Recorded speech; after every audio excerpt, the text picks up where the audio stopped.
Hi mga ka-sweet bake! So number cake tayo for today's video. So ang team natin guys ay si Aurora ng Sleeping Beauty. Alam nyo ba guys, sobrang excited akong gawin tong cake na to kasi ang ganda ng ating mga edible topper. So ito guys ay mas mataas do sa in-offer ko na premium number cake. So ito guys ay supreme. So unlimited ang ating edible toppers pag sinabi natin supreme cakes. So, client natin si ma'am dito sa LNA Sweet Bakes Vlog. So, sobrang dali lang kausap ni ma'am and ang smooth lang talaga ng transactions namin. Sobrang nakakatuwa lang kapag alam mo yung client mo is may tiwala sa mga creations mo. So, thank you so much ma'am for choosing us and happy second month sa'yo Alex. So, I hope magustuhan mo tong number cake mo. So, ito pa yung mga ibang details natin ng mga fondant. O, diba guys, ang ganda na ng ating number cake. So, ito nga pala yung feedback ni ma'am. So, ayan, thank you so much ma'am.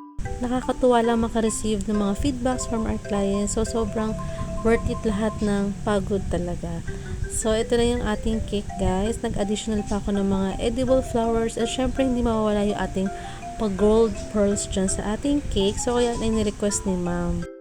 And ito na yung final look ng ating cake guys.